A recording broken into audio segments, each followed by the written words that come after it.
because as soon as you have a sponsor, there's certain things they don't want you to say, or you can't kind of go as rogue. So I can say this. I used to use substances in order to keep myself at that level. Think about what that did to my nervous system. I wanted every single season to be my best season.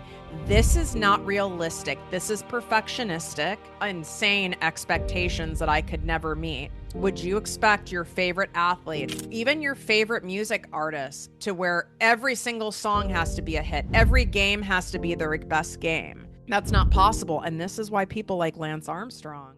If you've ever felt like your business momentum just vanished overnight, or even your mental bandwidth, your clarity, even your drive to do any of the things is gone, and it was there last month, and all of a sudden, nothing is happening, nothing is working, and the growth you once had is slipping away. You are not alone, okay? So this shocking stat will make you feel so validated if you're going through one of these periods right now. 86% of small business owners experience at least one dry season per year where leads, income, or engagement significantly drop. And here's what most people don't talk about, but you know I will. These slow seasons aren't failures. These aren't setbacks. They're actually necessary recalibration periods. Growth doesn't just happen in launch highs. It happens in the quiet. It happens in the reflection.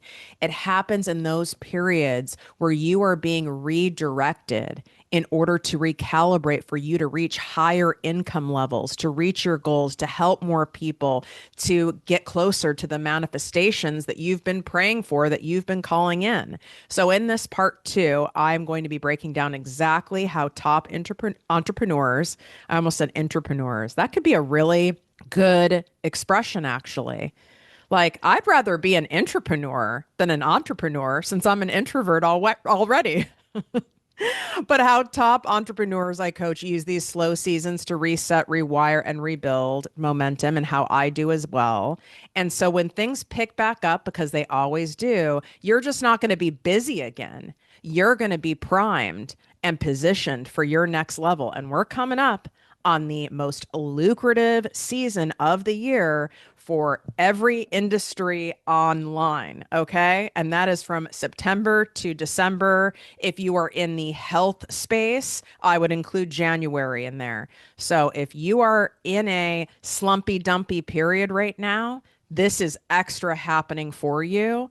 And you are going to be able to set yourself up for what it is you want, as long as you use this time strategically and don't waste it in a spiral. And that's why I did this 2-part series for you. What up, my people, my posse, my fellow crazies? It's your host, Tiffany Carter, and this is the show that is going to help you grow your business, your bank account, that big, beautiful brain of yours, your abundance, your relationships, and everything in between. Well, y'all certainly loved part 1. Wow. I trusted my intuition, my inner guide, just as I teach all of you to do. And it was telling me how needed this episode was, in order to be able to make use of and navigate and get yourself through a rut, a down period, but in a glorious way, in an abundant way, instead of just like gritting your teeth and like waiting for it to be over. That's not going to actually get you out of it. That's going to sink you further into it. And now you've just set yourself up for a mess. In fact, it becomes a self-fulfilling prophecy. Nothing's working. Oh my God, nothing's working. What is happening? The economy, this, then this isn't, and I don't know what's wrong with me, and maybe I can't do this anymore. And you get fixated on that. How would you be able to have any motivation? How would you be able to have any creativity? How would you be able to have any leftover energy or bandwidth to pour into your recalibration period, which is absolutely essential for your success, and it's part of the whole deal. I forget too. I'm including myself in there. You're my fellow crazies, okay? Like, I understand. My mind is like an octopus with 500 tentacles sometimes. What happens is that we love the dopamine rush of the sale, of the success, of the video that does well, of the people coming into our offers, people sending us inquiries, people buying our things. Who wouldn't love that? Of course, we want more and more dopamine. That's why we have like a society that is filled with dopamine chasers. And I can get caught up in it too. And then we forget that you can't always be in that mode. Like a flower can't always bloom, a plant or a tree can't always bear fruit. A star NFL player can't always be playing. There's on and off seasons in sports for a reason. You don't think for a second that the NFL, the World Soccer Association, any of these sports, Major League Baseball, that make just an insane amount of money, hundreds and hundreds and hundreds of millions, even in the billions of dollars, they would be constantly on season if they could get away with it and have quadruple the amount of games in order to make more money. But it's not possible because the players would be injured and it would be a disaster. So they have on periods and off periods. Look at Olympian. I mean, the Olympics are every 4 years. This is a big moneymaker too, honey. On in a million different ways for brands, for TV, for venues, all of it. But it's that 4 year cycle period, and in some cases, an 8 year cycle period, because that's how long it takes to prepare for that surge and what comes out of that. Yet we forget we want to always be in bloom. Even look at a harvest. And now I know I'm getting deep into my analogies here, but go with me on this. Can you always have grapes in harvest, corn in harvest? It doesn't work like that. And you won't have a good harvest if you're trying to force it to always be in harvest. You know, like it's like having the difference between a tomato or great wine that actually works with nature versus it being genetically modified. You can taste the difference. Our bodies even know the difference. Yet you're wanting it to be the case for your business and for your goals and what's happening. And I understand because there's a lot of people out there making it look like they're always blooming. They're always blossoming. In fact, they just have a more plentiful harvest year after year after year after year after year. I enjoy wine. I don't drink that much anymore, but when I drink wine, I drink good shit. Even the best vineyards that have been around for centuries, there has to be patience. There has to be tending to the crops. You have to let the soil rest. There's all sorts of terms like this if you want to generate the best. If you are looking to do a fast fashion type model where you're just pumping out a bunch of shit, bunch of shit, a bunch of shit, a bunch of shit, you can do that. But I don't think that's a sustainable business. You'll fry out and you burn out. And I have a lot of people who come to me because they are fried out from doing that because they thought that they had to do that, or they modeled it after other people they saw online doing it, or they were kept chasing the dopamine high. Like, I can't have an off season, so I have to keep going. Oh my God, the sales are down, or this is down, or this isn't working. Oh, I've got to post more. I've got to do more. I've got to sell more. Blah, blah. And we pick this up a lot of times, not even just from who we were surrounded by in childhood, but in the school system, in corporations that you might have worked for. I mean, that is to their benefit to tell you to keep going, to keep going, to keep going, to keep hustling, to keep pushing. They don't care if you burn out. Now, I have a much different take on that I teach to corporations, that it's better, especially when you're managing sales teams, marketing teams, people who are responsible for like bringing in the revenue. And when you're an entrepreneur, by the way, if you don't know how to sell and market your services, that is 80 to 85% of your job as an entrepreneur. Whether you're a founder that's behind the scenes, whether you have a personal brand, whether you're a coach, whether you're a healer, it doesn't matter. And if you don't know how to do that and you're not confident in how you're doing it, or you don't like how you're doing it, or it feels wonky, or it's not working, that is your number one move that you need to fix during this season. So I have a couple ways that you can work with me right now. One of them is incredibly limited, and that is my 2-month private business coaching program. So the applications are open right now for summer. I likely will not be opening these applications again anytime soon because I'm in prep mode during an off season for a brand new thing that I will be launching in October. I only take 4 private clients at a time. So you want to make a real money move that is going to set you up for prime time money making season and really strategically use this time, which is what I would advise corporate clients, startup clients, and everything in between.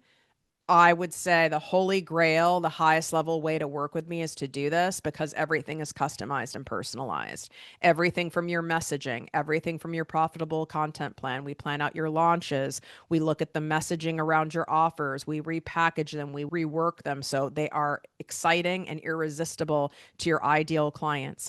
We make sure that you have a system in place so that you have repeat buyers of multiple offers of yours. So the average amount of money someone spends with the ProjectMe brand, and likely you're one of them, is $2,000.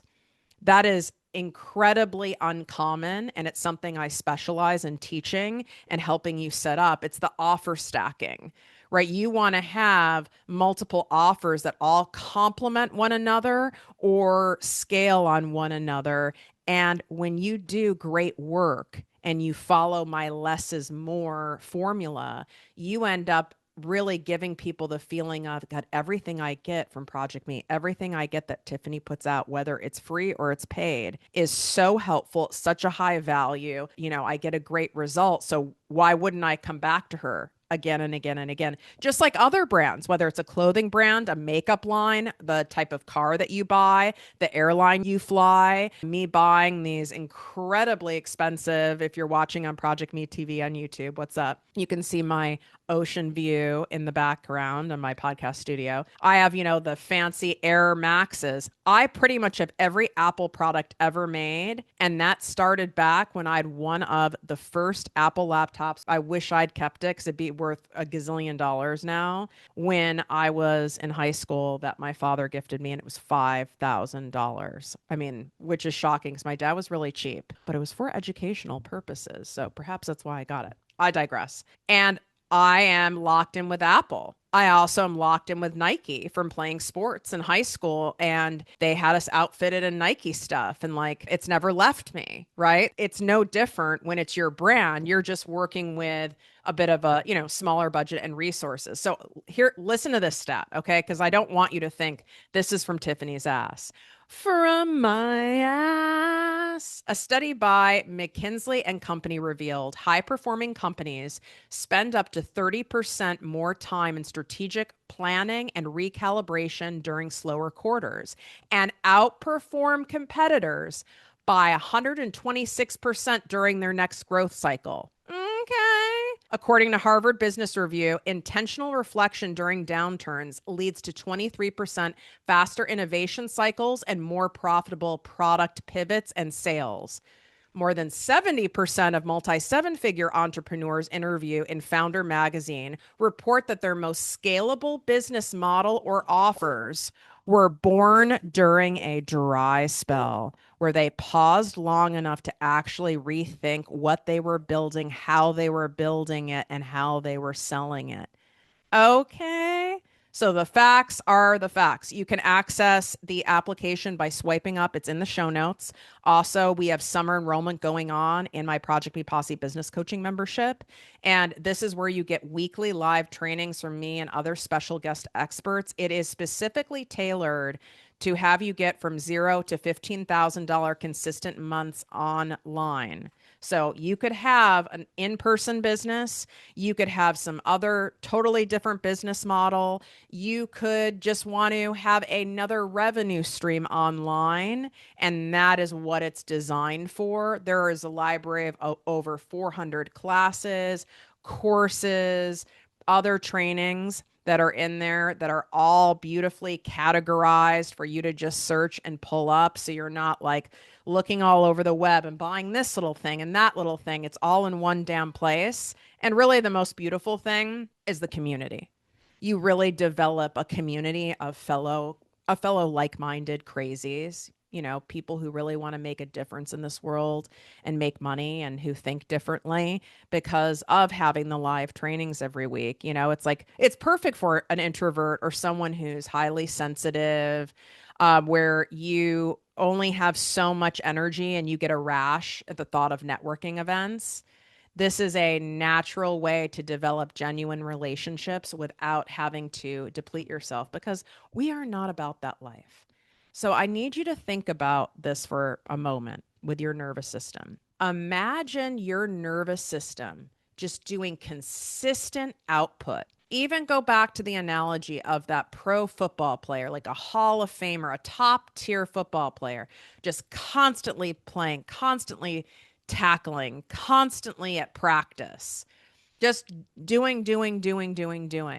This type of productivity, if you don't have a productivity plan that ebbs and flows, then you are not going to have things lead to long-term success. Studies in neuroscience actually show that periods of low output allow your brain to make creative connections that can't happen when you're in constant action mode. And this is from Stanford Neurology, okay? Top CEOs and elite athletes often credit their off season as the reason they didn't burn out and were able to come back stronger. So in business, when leaders rework systems, build teams, hire, optimize offers, get help, improve things, develop a new content plan, a new strategy, these all end up setting you up, propping you up, positioning you to where you can't not make that money.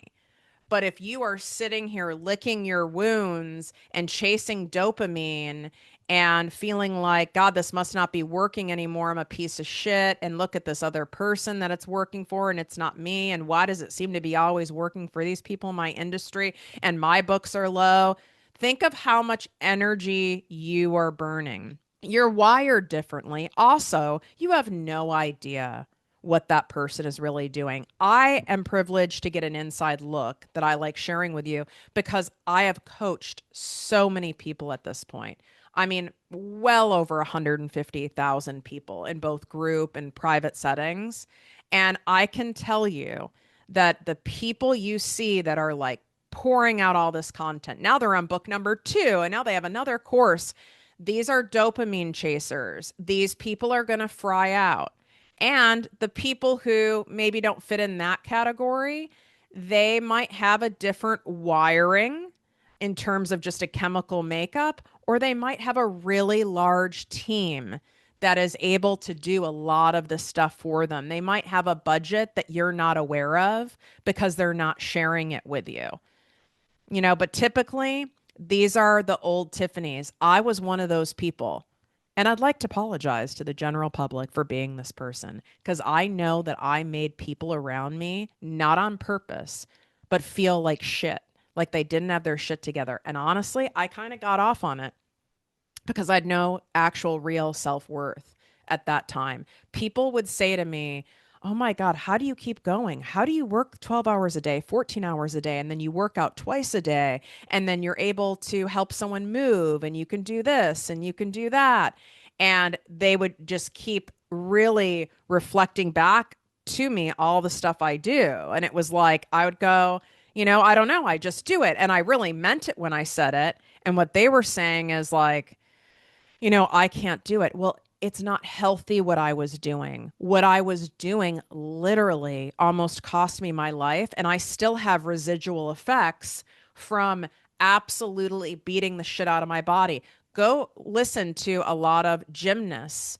Go listen to documentaries of retired football players, like the ones that just kept pushing, and they didn't do a great job of the rest periods. Like maybe they oh, now I need to go do sponsorship stuff, and now I need to do a commercial and shoot a movie in between.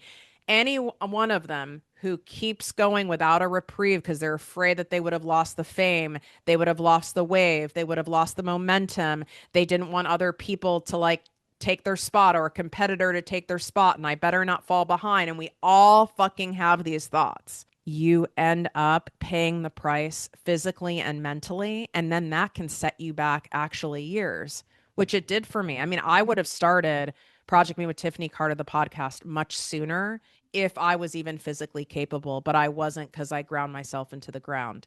So funny, I typed into ChatGPT. I wanted some real life entrepreneur examples who've actually done this. So yes, I'm giving you stats and facts, but I thought it'd be helpful for that wild brain of yours. And ChatGPT actually pulled me as one of the examples. And I was like, that's fucking hysterical. But let me read these to you. Mel Robbins spent a long down period unemployed and feeling stuck before writing the 5 second rule. That's like her most famous book. It's the book that changed her whole career. Okay. And it completely changed her life. That slow season gave her the emotional space to tap into a message that would later reach and resonate with millions of people. Let me read mine. I just think this is, I'm honored. I'm honored that ChatGPT thought of me. Tiffany Carter. You've personally shown your audience how your biggest breakthroughs often come after burnout or stuckness. Rebuilding your offers, refreshing your messaging, and reconnecting to your mission. It always happens in the pause, not the push. It quoted me. And I'm like, God, that's a great quote. I don't remember saying it. And that's like, so maybe I needed to hear this today too. It always happens in the pause, not the push. And another one it said that I said, which I'm guessing it's pulling from like podcast episodes, articles, posts, things like that, press interviews. Without the pause, there's no power. And it's so freaking true. There's a couple other ones I want to share with you. Warren Buffett says, in the business world, the rearview mirror is always clearer than the windshield. Interesting. Marie Forleo, slowing down is sometimes the most profitable move you can make. I would change that to, it is the most profitable move you can make. And Jay Shetty says, it's in the rest that the vision becomes clear. So here are some practical things that you are going to do.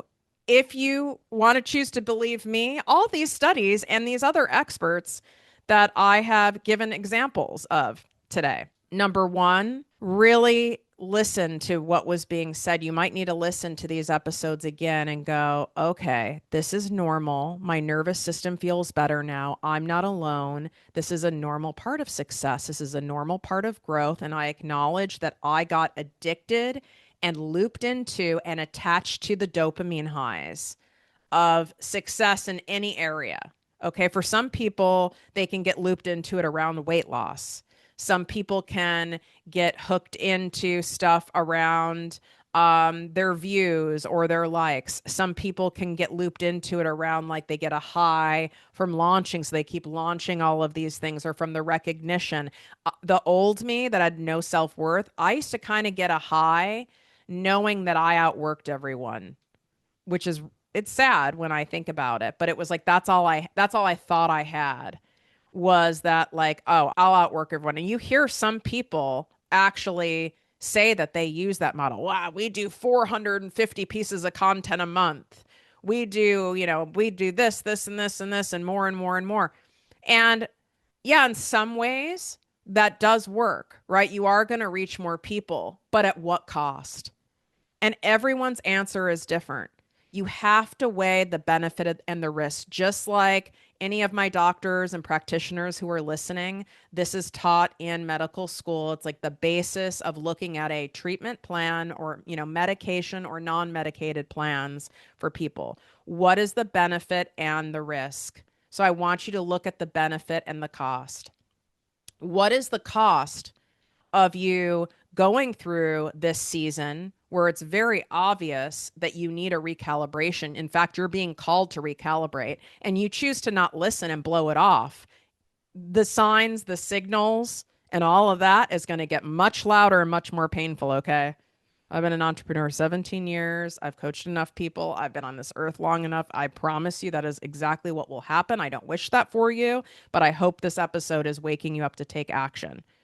And during that period, it's like, okay, what's the cost of me not doing anything and just licking my wounds, telling myself I'm going to figure it out, and not really making any true money moves to set myself up for this next surge, for this exciting period, to really strategically use these slow seasons that every business has, that I've shared with you, is part of business and it's part of a success plan. I wouldn't invest in a business that didn't have slow seasons and didn't have a plan for slow seasons. In fact, as an investor myself, it's a question I ask. I get you're on a high and you're on an up and up and up and up. You can only go up and up for so long before there's going to be a flat line or before there's going to be a down line. That doesn't mean it stays a flat line. That doesn't mean it stays a down line. It comes back up again. But yes, a lot of us, when you start a business, especially when you're starting from scratch and you didn't have, you're not like a side piece nepo baby, where someone's like giving you a ton of leads and hooking you up and like, hey, more power to you if you have that. Good for you. I did not have that. And of course you're starting from zero, so you can only go one fucking way, which is up, right? But at some point you're going to reach a sticking point where you're not going up anymore. You reach a flat line or it starts going down. It can even be a rapid down, okay? Cuz what goes up must come down, but it goes up again, okay? Same with our nervous systems. Think about when you do something really exciting. You go speak on a stage or on a podcast. You have a really amazing launch. You have an exciting opportunity. You're popping off online. Excitement, excitement, excitement. And then your system has to recalibrate. And it's not going to just recalibrate from this high state. We're not meant to stay up here all the time. This is why drug addicts die, because they're trying to stay up there all the time. They're trying to stay at whatever level satiates them. And they're bypassing what our nervous system wants to do, which is ebbing and flowing in order to create homeostasis. And then you bypass it. I used to bypass it too. And listen, since I don't take sponsors for the show, not to say I wouldn't be open to it. Hello, Starbucks. Okay, my money matcha, just saying. But typically I don't, because I make way more by self-promoting my own offers. And you guys seem to love the fact that I don't have all of these commercials on the show. And I take that really seriously. So what I want you to really look at is, this is normal. This is part of it. Cost and benefit. What is the cost of me not creating a plan for these slow seasons? This also normalizes it for you. And it can be different depending on the season, right? So what is it? So I'll share mine with you. Oh, I know what I was going to share. Oh my God. I'm over matcha'd. I'm actually sweating right now in my unicorn robe. I felt the unicorn robe was necessary today. For those watching on ProjectME TV, you need to go see this on YouTube. First of all, you need to go subscribe to my YouTube channel. Okay. Because it will remind you that you don't have to have like some fancy setup and spend all this money and like go to a studio and do all this shit in order to be successful. The most successful shows I know, aside from the ones like, that are at the top, making like hundreds of millions of dollars, they are not in a studio. Okay. They're in like a home studio. And quite frankly, who needs a studio when you're looking at the ocean? Where I was going with the sponsorship thing is, it also allows me to really remain unhinged and unfiltered for you. Because as soon as you have a sponsor, there's certain things they don't want you to say, or you can't kind of go as rogue. So I can say this. I used to use substances in order to keep myself at that level. Think about what that did to my nervous system. I wanted to constantly be at a blooming peak state. I wanted every single season to be my best season. This is not realistic. This is perfectionistic. This came from my childhood being raised by a narcissist with extremely insane expectations that I could never meet. Would you expect your favorite athletes, even your favorite music artists, to where every single song has to be a hit? Every game has to be their best game. That's not possible. And this is why people like Lance Armstrong, right, ended up getting into doing all that doping in order to chase the win, instead of just taking it as, maybe he won Tour de France like one time. That's still amazing. But instead, fucked his whole career, lost all of his awards because he's trying to cheat the system. He's trying to even cheat his own body. And I did the same thing. It was before, well, I have taken Adderall and Vyvanse too. But this was like before those came out. There's something called Provigil. It is indicated for narcolepsy. and for people who are shift workers. It did get that indication, and that's how I got the drug. I mean, technically, when you're an entrepreneur, you're a fucking shift worker. We fucking work even in our sleep, man. You know, like we wake up with ideas and shit at 2 a.m. So it's basically it's a form of an upper. So I'm taking Provigils. I am using sugar, you know, like maybe it'd be, thankfully, I'm not a substance addict because I would already be dead somewhere in a pile of cocaine, truly. So I don't have that gene. But like I would use like having a cocktail at night, you know, then that would give me the sugar. Or when I used to have my ice cream addiction, I'm sure that had something to do with it. A lot of caffeine, a lot of energy drinks. There was a point I was so desperate to keep up that 14 hours a day. I straight up rubbed a bump of cocaine on my gums. And just so you know, this is not uncommon in the high pressure corporate world when you're doing like big sales, Wall Street people, finance people, the ones that you're seeing who are performing like that, where you're like, this person's like an animal. This person's like some kind of a machine. Well, no one is a machine. No one is an anomaly like that.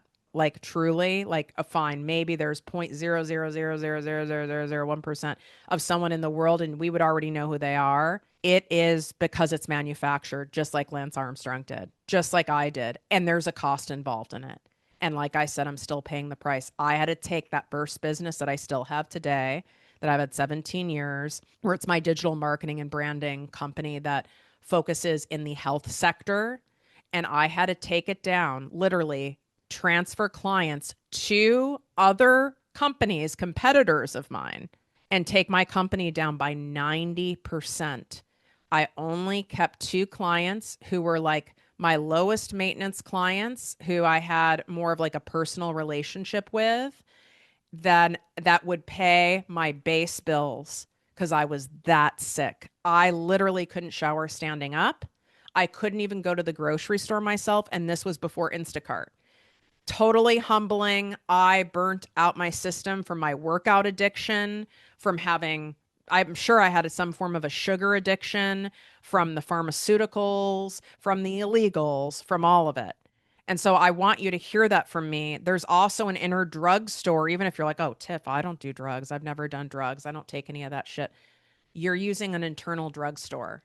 You're using adrenaline, you're using dopamine, you're using cortisol. Abso-fucking-lutely you are. And that's also why you end up foggy and exhausted and you lose motivation. And it can happen even coming out of like a high, super exciting period. I mean, because you were all hooked in and you had all these sensories going, you're so stimulated. Your body is doing this, your brain is doing this to take you down, to recalibrate you. It's actually doing it for you. And as I'm saying all this to you, I am reminding myself, because like I said in part 1 of this, I came off of several years of being in constant bloom, not constant working, because I promised myself I would never do that again. And it's not necessary with the strategy I teach. But even the excitement and the dopamine and the high and all that comes with it of being constantly blooming, and then to where it had to slow down. It's not going to stay slow, but it had to slow down. I have to recalibrate. I have to regroup. I even have a new team, you know, where I'm launching for the first time in, I don't even know how long, years. I mean, I've been doing this, 6 years? So the first time in a very long time that I'm putting out a new full program that is launching in October. Do you think that I would be able to put that program out there if I was blooming, blooming, blooming, blooming, blooming?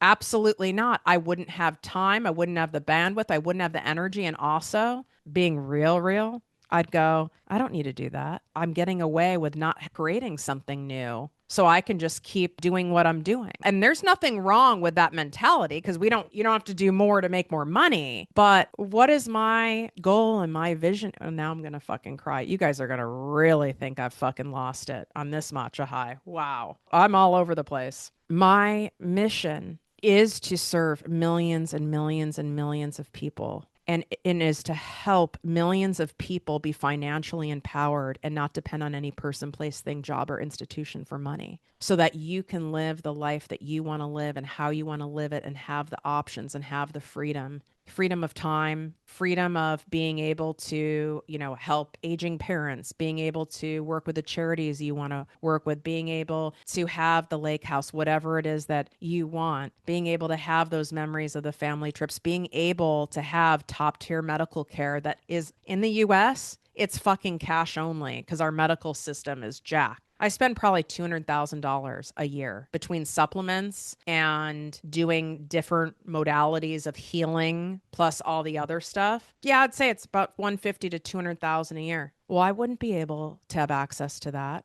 if I didn't make the money that I make. And that is my mission. Well, if that is my mission and that is my active manifestation, how can I do that by always staying the same? How could that happen by always launching the same stuff? Yeah, you can help more and more people and bring more and more people in it. But I'm clearly being called to bring this offer to life. And quite frankly, people have been asking for this other offer for years now. And I kept saying, I'll do it. I'll do it. I'll do it. Well, you don't have time to do it when you're winning all the games, when you can't even catch your breath. You're going from one thing to the next. And I don't mean insane busyness. You're just kind of on this blooming kind of high, right? You're riding the wave. You don't have enough time and space for the reprieve, for the creativity, for to feel, to even be in your body. You might have some moments, but that's not enough to string it together. And so what I'm doing is I'm pulling back that bow and arrow to spring forward, honey. So right now I'm spending more money than that's coming in, period. This is also part of business, right? We strategically do it. You don't do it like, haphazardly. Like it's an investment, right? Just like if you went and bought a couple rental houses, you have more money going out than coming in when you do that, but you're going to get it back in the long-term reoccurring revenue of the rental houses. It's any form of a business model. This is what's happening. You're putting out a product line. I had a friend here who I'm excited to have on the show who started a fine jewelry line from scratch. And I've coached a lot of people who have product-based businesses. It is no joke. She has money pouring out, knowing that it will come back. The beautiful thing about having a digital business, which is what I really make sure we focus on, at least having a digital revenue stream in your business. Some of you are 100%, digital stuff, products, courses, offers. Some of you have retreats. Some of you have products. We can have all of it, but you definitely need to have a digital arm, and you need to leverage the online space, because that is where you're going to get high volumes of sales, and the cost involved in developing a digital product, a digital offer, or getting sales online is at a micro fraction compared to in person, truly compared to any other business model. The profit margin is so high. That's why I'm obsessed with doing it and obsessed with teaching it. And you know where to be able to go during the season. I've given you actions. You can swipe up, go inside the show notes for the application link for my summer applications for my 2-month private business coaching program, the ProjectME Posse summer enrollment for my group coaching membership. That is also in there. If you go to the page for the Posse and it says membership is full, we cannot add anyone else. I purposely keep that set at an intimate size, even though I would make more money if I opened it up to more people, because in integrity, I need to have it at a certain size to refer to it as a group coaching membership. If it's a membership that has thousands and thousands of people, personally, that's not group coaching to me, and it doesn't feel good to me. And you can disagree with me, but that's my choice. And that's why people stay in the Posse literally for years. 1, it works. 2, there's the community. 3, for $3.33 a day to get access to me to ask questions is insane. Like even my private clients are in there. People who've done selling with solar in there. People who do my Make More Work Less program. Also, that sale is about to end. So we have a summer sale on Make More Work Less. It's 55% off. And don't forget, if you've blown off doing the Walk into Wealth series, that I put for free for the month of July here on the podcast for you, the 7-part series of creating your new wealth identity, that's going to disappear in just days from now, along with my new wealth journal that goes with it. That also disappears. It will end up turning into a paid offer. So make sure that you grab that. So let's transition into some other things that I want you to do. And I don't want to give you this crazy list of things to do because you won't do it. But one, you need to look at, what is it that I want? What do I want this insane season, next level season coming up to look like? How much money per month? What do you want your days to look like? What do you want to be selling? Okay, so you have that vision, it's clear. This can happen in a couple sentences on a post-it for all I care, okay? Or you can put it in your wealth journal, just saying. Secondly, I want you to go, okay, what money-making actions do I need to take? Do I need to prioritize during the slow season that are going to set me up and stack the odds in my favor of success for having my manifestation I want, for reaching the goal that I want, income or otherwise, right? For some people, it's, I want the money, but I need to get back to enjoying what I'm doing again. I need it to feel better in my body and my nervous system again. Like I got caught up in the grind. I need to learn a different way, a smoother way, a more simple way of doing it. That could be your thing. So what are the actions? And figuring it out is not an action. Trying is not an action. That's not an action. I'm talking where are you investing your time and energy and money during this slow season? Because it can't be grinding out in that overthinking, overanalyzing brain of yours. What would you invest in if you knew for a fact that you were coming up on the most profitable season of your business, of your life? And it doesn't matter a dollar amount. It's going to be the most profitable that you are absolutely going to get your ROI on it. What would you invest in? This is what I asked myself the other day because I was a little nervous about investing in something content-wise. Because I was like, oh, I could do it myself, going down that path. And I was like, I've been burned before in this area. Do I really want to do it? I've also, all sorts of shit in my head. And I went, hold on a second. If you knew for a fact that this was going to give you even your time back, maybe it won't make you more money, but it gives you your time back. And when you get your time back, you can use that time to make more money and, further, focus on your health and joy and things like that in your life. Would you do it? And quickly, my answer was yes, absolutely. So I'm doing it. Does that mean it's not scary when I have more money going out than coming in? But it's temporary. How would you expect a business to go to another level, to create a new division, to put out a new product or service, to open up more locations, to expand internationally, to put out another album without spending time, energy, and money? This does not happen, but we lose our minds and we forget and all of that. And because of the shit that you see online and because of the wildness in our brains. So what are those actions? And it's okay if it's only one. It might be, you know what, I'm finally going to get out of my own fucking way about this and work with Tiff and apply to work with her. And we'll see if you're a great fit, okay? Like, I don't take anyone on just to take them on. Like, we make sure you're absolutely a great fit for this. And if you're not, we direct you somewhere else. But please do not apply for my private coaching unless you are absolutely serious about it, because it's not for us to convince you to do it. There's none of that's going on. You need to already know and be like, this, it's time to do this thing, and I'm going to figure it out. And it's the highest level way to work with me. Like, don't come on a call thinking it's like, I'll spend $2,000 and Tiffany is going to help me make $350,000. Like, honey, this does not exist. That does not work like that. So I just need to make sure I say that for some people who've really lost it, because that doesn't work. And I don't think you want to attract clients that would do that to you. So don't do that to me or my team, please. And the ProjectME Posse business membership, right? That is also an option that I highly recommend. So all of those links are in the show notes, but look at maybe you need to hire somebody. Maybe you need to hire additional help on your team, and you need to hire before it even makes sense, but that's going to free you up energy wise. That's going to really help expand your business. Maybe it's that it's time for you to start advertising and you already have proof of concept with organic content, and now it's time to invest in doing that. I mean, if you're coaching with me, I obviously tell you what would be a smart moves to make based on where you're at. But if you're not, you know, you need to like use your own intuition. Hopefully it's an educated guidance. And I would even ask yourself, like, what do I need to be like and operate like energetically to set myself up for success? Because I don't want you frantically doing all of the things. We know that's not going to work.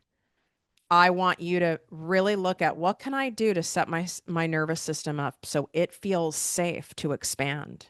Because if you don't feel safe to expand, you're going to constrict. And I've shared in part one, I've constricted, I've disappeared, I've done all sorts of shit.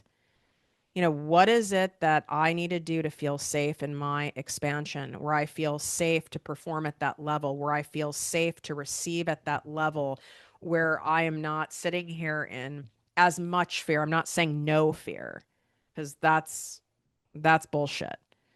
But to where I feel like, okay, I feel safe, secure, and supported doing this. I'm terrified, I'm scared, I'm still nervous, but I know I can handle it. I have a good grasp on it. What are some habits that maybe you need to do? What are some behaviors? And if you're not sure, maybe you need to try some different things and experiment with some different things and see how that feels in your body. Because I'll repeat it again. If you do not feel safe, you will constrict. And when we constrict, we repel abundance. And when we feel safe, we allow ourselves to expand and you become an open vessel for receiving. And this is why everything I teach is both the mindset and body work of being able to create that wealth and the strategy. Because you can't out strategize a nervous system that is wired and rooted in scarcity and extreme fear and always worrying about the sky falling, because you're just not going to be able to expand at that level or think clearly at that level, and you'll absolutely burn out and repel everything that you want. But this is your season that's here for you. This is here for you, not happening to you. This is truly here for you. It's here for me. And I hope I normalized this for you in the episode and gave you some clear decisions to make. And you know what? Choosing to do nothing is also a decision. You just have to own the consequence with it, the benefit and the cost of doing nothing, the cost of doing the same fucking thing. And be honest with yourself. What's the cost of this? What's the cost if I don't do this? What's the benefit of me doing this? And I asked myself the question for every investment that I make, everything that and every investment I don't make. If I don't make this, what's the cost? And sometimes like the cost is something that's palatable that I can handle. Sometimes the cost is just the price of it. We can always make more money, especially when it's an investment. But if the cost is, I don't even know how I'm going to get to where I want to go. I don't even know exactly what I need to do to get there because I can't see what I can't see. And I know I have holes and that's not my area of expertise. And well, it's going to be very obvious when you do this list, and it doesn't have to take a lot of time. And now at least you'll be able to get clear. You won't be in that state of confusion in your mind anymore, which is a red flag that you are in this spirally, your dysregulated state over being in a slow season. And this can flip as quickly as in a day or two where you can get out of it.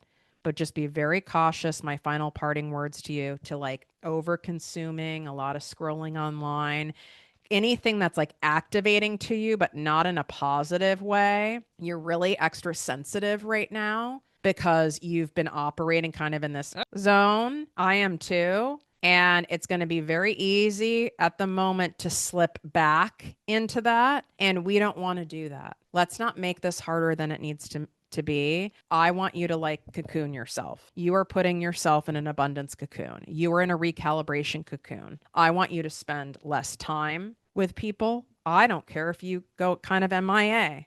Just be very, very cautious about what you're taking in. I need you to protect your energy and your bandwidth and your peace at a higher level than ever when you are in one of these recalibration periods, or if we want to call it a slow season. I don't even like calling it a slow season. It's actually a season of massive growth as long as you're taking advantage of it and you're doing things strategically to set it up that way. Wishing you great health, wealth, and worth as always. Love you. You know where to access the application, the posse, the make more work less, all the things inside the show notes here in the description on YouTube. If you appreciated this episode, please take a screenshot and share it on social media. Share it with a friend. Tag me at Project Me with Tiffany. This helps me know, my team know what episodes really resonated and what takeaways that you had from it. And if you really want to make this girl extra happy, leaving a written review on Apple Podcasts goes a long way. Obviously, tap the 5 stars if you're on Spotify. I don't think you can leave any written review on there yet. Subscribe on YouTube, leave a comment. You want to show your appreciation for the show, engage with the show, share the show, help share our show with more people. Because the more people who hear it are the more people that we help.